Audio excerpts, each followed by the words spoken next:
He was with me, begging forgiveness, telling me to take a moment, and he would see it, and we were meant to be together. And I sacrificed a lot of myself to come out successful on the other side. Kevin Hunter's empire has collapsed faster than anyone expected. The man who once strutted through television studios in fur coats and sports cars, the man who positioned himself as the power behind Wendy Williams' talk show throne, is now drowning in lawsuits, debt, and public humiliation. After years of living off the fortune that his ex-wife built, Hunter's high-rolling lifestyle has been stripped away piece by piece. Court filings from 2023 show he fell behind on his homeowner fees, defaulted on his credit cards, and was even sued by a bank for more than $20,000. It is a financial implosion that reads like poetic justice, arriving just as Wendy herself begins to claw her way back into public view. It happened, the banks froze everything up. Yeah. He was not in a position to pay $10,000 a month on a apartment. The timing could not be more symbolic. As Kevin's name shows up in court documents for unpaid bills and car liquidations, Wendy Williams, once declared unfit to manage her own affairs, is seen sitting front row at Laquan Smith's New York Fashion Week show.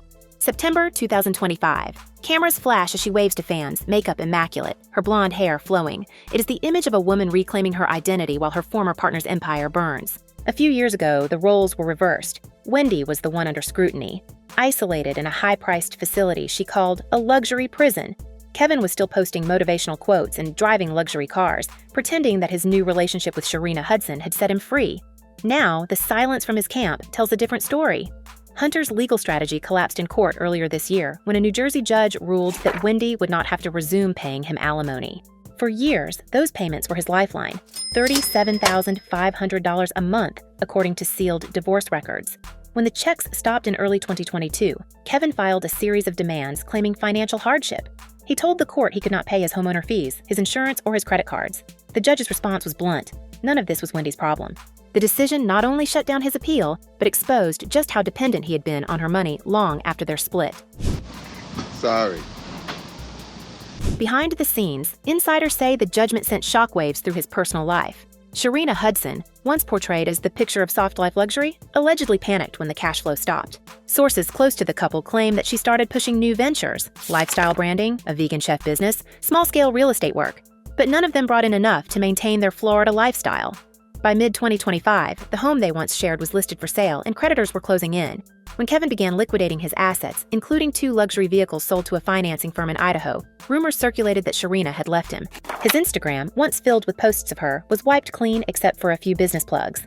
Within weeks, whispers surfaced that she wanted him back. The contrast with Wendy's new public image is hard to ignore. Only months earlier, she had been fighting the guardianship that keeps her under supervision at a Manhattan assisted living facility. The court had labeled her legally incapacitated, yet anyone who saw her at Fashion Week saw a woman who looked sharp, even defiant. In phone interviews, she called the facility a dump and a messed up situation, furious that she was confined to a floor full of elderly residents. She complained that she could only make outgoing calls, not receive them, and she said the court-appointed guardian, attorney Sabrina Morrissey, did not want her to have an iPad, something she uses to listen to old recordings of her radio show. These are not the words of a woman who has lost her mind. They are the words of someone fighting to be heard. In a court proceeding that has nothing to do with Wendy's career. Moreover, that were made in front of Wendy Williams. If true, that is outrageous because this judge, one, she's not in the entertainment industry, so I don't know where she would get off opining about that and why that's even relevant to her role as a judge, who's basically the judge of the law, and in this case, judge. While Wendy's fans rallied under the Free Wendy banner, Kevin tried to turn her story into his own cause. In June 2024, he filed a sweeping federal lawsuit accusing the guardianship system of corruption, calling it fraudulent bondage and demanding $250 million in damages to be shared between him and his ex-wife. Legal observers dismissed the filing as delusional, pointing out that Hunter has no standing to sue on Wendy's behalf. The case was effectively gone on arrival. But in the court of public opinion, the move reignited speculation about his motives. Was he really fighting for Wendy's freedom or just looking for a payout now that his alimony was gone? The couple's shared history makes the question unavoidable. Kevin met Wendy in the mid-90s, became her manager, and built himself into a producer without credentials. An inordinate amount of people that took advantage of my absence, and her vulnerability at the time. Colleagues at The Wendy Williams Show described him as domineering, loud, and intimidating, a man who moved through the studio like he owned it. When their marriage imploded in 2019 after his long-term affair with Sharina became public, the fallout was immediate. Wendy filed for divorce, fired him from the show, and removed his name from all company paperwork. Within months, Sharina gave birth to a daughter, and the new family began living off Wendy's money. Now, insiders say, that arrangement has finally collapsed. Sharina's image as the glamour side partner has faded. She was once known for posting luxury brunches and vacation photos. Now, the most she shares online are short clips promoting her vegan recipes or modest real estate listings. Industry sources in Florida describe her as scrambling. Some even claim she has been reaching out to old friends, asking for help reconnecting with Kevin after months of separation. If true, it would mark a full circle moment. The woman who helped destroy a marriage now pleading with the same man who cannot pay his bills. Whether they are back together is unclear, but what is certain is that their soft life fantasy has evaporated. I am so excited to introduce you guys these pancakes with only 3 ingredients. Baby, when I tell you these things gonna be so Meanwhile, Wendy's circumstances remain both tragic and bizarre. Since 2022, she has lived under a court order that dictates everything from her finances to her daily routine. The arrangement began when Wells Fargo claimed she was of unsound mind and froze her accounts. A judge later appointed Morrissey as her guardian, a decision her family continues to challenge. In 2024, a Lifetime documentary titled Where is Wendy Williams showed her appearing disoriented and isolated in her apartment. But in recent months, Wendy has reemerged with clarity, telling radio hosts, "I'm not cognitively impaired." Her publicist, Sean Zanotti, insists she doesn't miss a beat. Even her former producer says she's the best she's been in years. Every appearance now feels like a statement, proof that she still knows exactly who she is. Kevin, on the other hand, seems to be unraveling. The court dismissals have exposed how dependent he became on Wendy's brand. The business ventures he launched after their divorce, a publishing group, a health line, a podcast concept, have all gone quiet. In June 2025, fans noticed that his Florida property was listed below market value, signaling distress. Around the same time, creditors obtained judgments against him for unpaid fees. He has yet to comment publicly, though he occasionally posts cryptic messages about faith and resilience. The bravado that once defined him has faded into a pattern of avoidance. I take accountability for my actions, for what's obviously out there. It is impossible not to see the irony. The man who once controlled Wendy's career, managed her money, and dictated her image now has no control over his own finances. The woman he built his new life around may no longer want to share it. And the woman he dismissed, the one the system labeled incapacitated, is the only one still standing in the spotlight. Each new photograph of Wendy outside the facility, smiling in designer clothes, is like a mirror held up to Kevin's decline. Even fans online have noted it. She's smiling while he's selling cars. Whether Wendy herself has seen the coverage is unclear, but insiders at the facility claim that she reads entertainment news on her tablet and reacts with dry amusement. And I can't figure out, why is there a gag order in this case? That Wendy can't talk about her circumstances? Why is the judge doing it? That aside, there is something that's even way bigger. The legal drama surrounding her guardianship, however, could soon reopen old wounds. In filings last summer, Kevin accused the judge overseeing the case of political bias, claiming she accepted donations from attorneys connected to Wells Fargo. The allegations were unproven, but they hint at how personal his obsession has become. Some close to Wendy believe he still sees himself as her savior or her beneficiary, and that his recent financial collapse may drive him to reinsert himself into her story. Others believe that Sharina's rumored plea to reunite is less about love and more about survival. With their shared finances under pressure and Wendy's estate still tied up in court, both may be searching for a way back into the narrative that once made them rich. And that's when the whispers started turning into something louder. We began hearing that Kevin's financial meltdown might not be a solo disaster, but part of a much bigger, more tangled story. The kind of mess that doesn't just ruin reputations, it exposes entire systems. Some insiders swear that his money problems are tied to Wendy's ongoing guardianship fight. That maybe, just maybe, his so-called crusade to set her free wasn't about love at all, but about regaining access to her locked-down fortune. It's the theory that's quietly circulating through industry circles.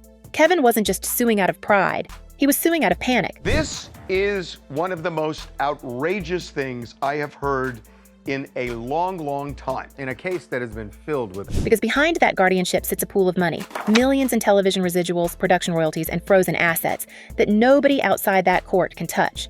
The same money Kevin once managed. The same money Sharina allegedly depended on to fund her luxury lifestyle. When the accounts froze, their world cracked. So when Kevin filed his explosive $250 million lawsuit against Wendy's guardian and the financial institutions involved, some saw a desperate man clinging to his last shot at wealth. Others saw something more sinister, a man trying to drag Wendy's entire legal structure down with him, either to prove a point or take everyone with him when he falls. Former staff from the Wendy Williams show have started speaking more openly now that the empire has crumbled. One of them told a podcast host that Kevin always acted like the show was his, not Wendy's. They described secret meetings, sudden firings, and a mysterious string of production deals that seemed to vanish without trace. A pattern of control. And when you add the recent court filings, his unpaid credit lines, his frozen accounts, his eviction notices, the image gets clearer. This isn't just a man falling on hard times. It's someone watching the whole scaffolding of his influence collapse in public view. Meanwhile, the guardianship system surrounding Wendy is attracting its own suspicion. And by the way, the judge doesn't know what she's talking about. I mean, By the way, there are a lot of people clamoring for Wendy to actually get back on the air and to have a show again. When did this judge become Roger Ebert? I mean, I'm serious. Wendy Williams is a hot commodity right now. I can tell you from our Tubi documentary, it attracted a lot of attention. She's done interviews with major outlets. The same institution that deemed her incapable of managing her finances somehow continues to drain her accounts to cover luxury living costs at the facility, security, and legal fees. We've seen this before in Hollywood, the so-called protection that ends up looking more like a business arrangement. And we can't help wondering who's really benefiting from Wendy's restricted freedom. Kevin insists it's not her. He told a reporter last year that this system is corrupt to its bones. But those who've tracked his money troubles point out the irony. If Wendy were free, so would her bank accounts be. And who might benefit first if that happened? Sharina's sudden silence adds another layer of intrigue. After years of subtle flexing online, she's practically disappeared from her usual social media haunts. Posts deleted, comments turned off, real estate ventures quietly folded. A former acquaintance told a Florida gossip blogger that Sharina just couldn't handle the pressure anymore, claiming she'd been cut off financially and forced to sell jewelry to stay afloat. None of this has been verified, but the timing lines up with Kevin's loan defaults and asset sales. If true, it paints a picture of two people watching the walls close in while the woman they betrayed is finally steadying herself. Then there's the son, Wendy's only child, the one she publicly defended even as rumors swirled that he'd been using her credit cards to cover luxury rentals in Miami. Wells Fargo's initial guardianship petition listed financial exploitation, concerns without naming names, but multiple outlets have hinted that family tension may have helped justify the court's decision to take control of Wendy's money in the first place. Sources close to production staff claim that Kevin tried to use those same documents to suggest Wendy was surrounded by manipulators, trying to position himself as the only one who truly understood her. But if that was ever true, why does every move he makes seem to orbit the same thing? Her money? Industry lawyers following the case say it's now spiraling into something much bigger than a celebrity divorce. This is a blueprint for how power moves when someone famous loses control, one attorney told us. Guardianships like Wendy's rarely end. They extend, shift, and evolve, often under the guise of care. Kevin's lawsuit may have been reckless, but it spotlighted a system that operates in near secrecy. What happens when fame fades but the money keeps flowing? Who steps in when a person's brand is still valuable, even if they're no longer allowed to make decisions? The question lingers, especially when the same people who claim to protect the star also profit from their continued silence. With August, I've always spoken to her, and she's always wanted me to spend her money. As the months go by, new names keep emerging. Former business managers, assistants, even lawyers who once handled Wendy's show deals. Some have been subpoenaed in unrelated cases, others are now refusing to speak on record. A few have hinted that more revelations could surface if federal auditors review the accounts tied to the guardianship. And if that happens, Kevin's downfall could suddenly look like collateral damage from a much larger explosion. He may have set off a chain reaction that exposes not just his greed, but the quiet machinery that thrives on celebrity collapse. The tabloids are already framing it as the Wendy Web, a phrase that captures how many people once pulled strings around her. Ex-husband, guardian, bank executives, production partners, even certain family members. Each with their own story, their own justification, their own share of blame. And now that Kevin's credibility has cratered, some of those same people are moving to rewrite their roles. We've seen this play out countless times. When the former power player falls, everyone else suddenly remembers how much they tried to help. It's the oldest script in show business. Sharina's rumored attempts to reconnect with Kevin might be part of that rewrite. Some believe she wants to realign herself before the next wave of headlines hits, knowing that the public has turned against both of them. Others claim she's gathering receipts, messages, emails, records that could help her negotiate a quiet settlement if legal trouble finds them. Either way, it signals fear, the golden couple of scandal now reduced to strategic survival. The same pair who once flaunted a mansion and matching cars, now allegedly negotiating over debts and silence. I want to let people know that we still only human. And through it all, Wendy's voice keeps resurfacing like a ghost breaking through static. "I'm not crazy. I'm not gone," she said during a recorded phone call last year. Every word was slurred but fierce, full of that old fire. Whether it was clarity or defiance, it sounded like a warning to anyone who thought she'd never return. And maybe that's what really haunts Kevin now. For all his lawsuits and public pleas, he knows she still has the one thing he can't buy back: her audience's sympathy. If the guardianship system ever cracks open, if Wendy regains even partial control of her assets, it could rewrite the narrative completely. Imagine the headlines: the comeback of a talk show legend, free at last, reclaiming the fortune everyone else tried to manage for her. For Kevin and Sharina, that scenario could mean more than embarrassment. It could mean exposure, because once money trails are audited, motives start to look different. We've reached a strange crossroads in this saga. The man who tried to control Wendy's career is now controlled by debt. The woman who lost her voice on camera is quietly finding it again. And the mistress who lived like a star is fading into the background, her luxury dreams turned into cautionary whispers.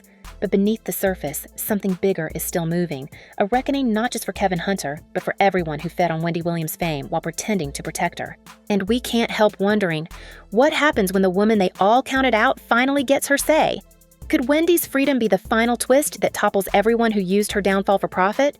Or will the same forces that silenced her once tighten their grip before she can speak again? Let us know what you think below, because this story is far from over. Until next time, keep your eyes open and your tea hot.